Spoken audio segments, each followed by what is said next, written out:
दी गई है उसका समाधान हो चुका है और जो जो पेंडिंग रखी गई है उसके अधिकारियों को निर्देश दिए कि अगली बार वो समाधान करके फिर कमेटी के सामने रखने का काम करें।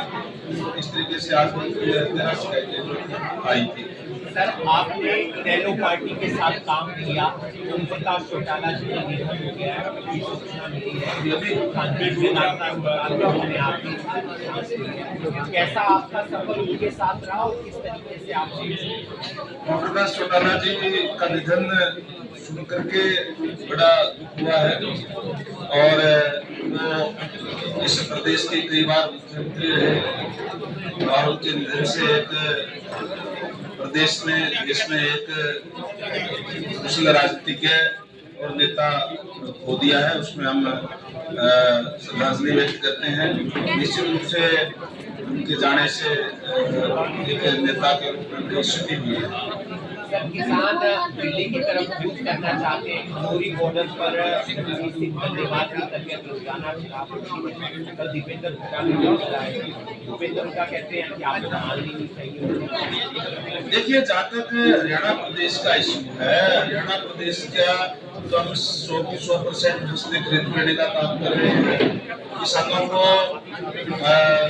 72 घंटे के अंदर ड्यूटी के माध्यम से तो पैसा उनके खाते में देने का काम कर रहे हैं। सबसे ज्यादा मुआवजा देने वाला स्टेट कोई है तो हरियाणा प्रदेश है और फिर भी किसानों की मांग के ऊपर हरियाणा सरकार ने माननीय उच्च न्यायालय के रिटायर्ड जस्टिस नवाब सिंह जी के नेतृत्व में कमेटी का भी गठन कर दिया गया। उनकी कोई शिकायतों को मेरे ख्याल से हरियाणा का कोई इशू इस टाइप का है नहीं। अगर पंजाब के किसानों का कोई इशू है पंजाब को लेकर के तो पंजाब के मुख्यमंत्री को उनसे बात करनी चाहिए, उनकी बात माननी चाहिए। मैं समझता हूँ कि ये कोई राजनीतिक इश्यू नहीं है। इस पे भारतीय जनता पार्टी हमेशा किसानों के साथ रही है, किसानों को लेकर उठाने का काम किया है और आगे भी किसानों के लिए जो जो कदम उठाने की और को भी उठाने का काम करेंगे, किसानों को सुविधा देने का काम करेंगे। राहुल गांधी ने पार्लियामेंट में वो अलर्ट जारी है प्रदेश में, लेकिन ग्रामीण सड़कों पर अभी भी वाइट प्रदेश के अंदर हर जगह पे हमने पट्टियां लगाने का काम किया है ताकि उनके अंदर जो है उनको दिखाई दे और जहाँ नहीं लगाई गई वहाँ भी लगाई जा रही है। ज्यादातर काम जो उसके अंदर हमने पूरा कर भी लिया है, कहीं कोई एक जगह रह गई तो उसको भी लगाई जा रही है। मंत्री जी, सड़कें बन रही है, साथ ही साथ टूट रही है। कई ऐसी सड़कें जो बनने के साथ साथ टूट रही है, चाहे मार्केटिंग बोर्ड की चाहे पीडब्ल्यूडी की है। देखिए, हमने अधिकारियों को ये सख्त निर्देश पहले दे दिए हैं कि हमें क्वालिटी के साथ कोई समझौता नहीं होगा। अच्छी क्वालिटी के साथ हम इंफ्रास्ट्रक्चर लोगों को देने का काम करेंगे। भारतीय जनता पार्टी की सरकार लगातार तीसरी बार बनी है। पहली बार प्रदेश का गठन होने के बाद में किसी भी पार्टी की लगातार तीसरी बार सरकार बनी है तो भारतीय जनता पार्टी की बनी है और इस विश्वास के साथ बनी है कि भारतीय जनता पार्टी जो कहती है वो करती है। हमने हमारी जो सरकार है वो जीरो टॉलरेंस की सरकार है।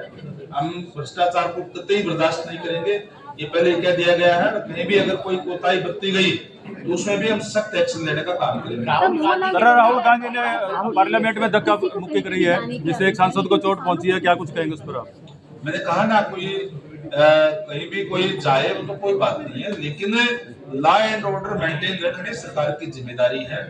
और जिस तरीके से पहले दिल्ली के अंदर हुआ था जो लाल किले पे चढ़ना और इस टाइप के, तो किसी को इजाजत नहीं दी जा सकती।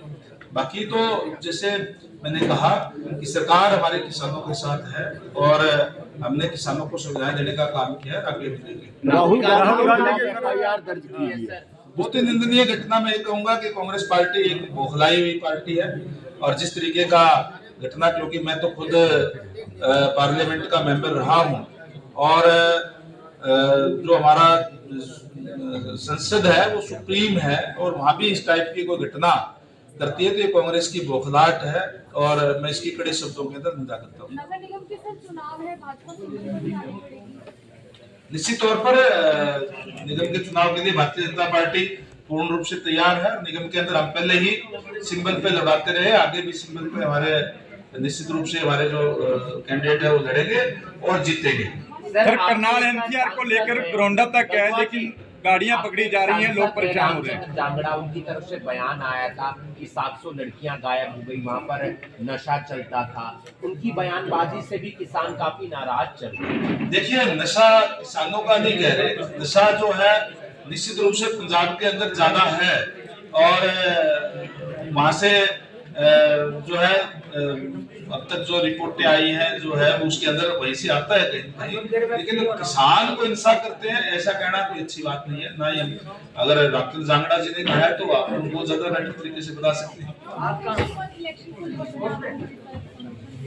वन नेशन वन इलेक्शन का निश्चित रूप से वो सिलेक्ट कमेटी के अंदर गया है, बहुत ही ऐतिहासिक और साहसिक फैसला मैं इसको कहूंगा।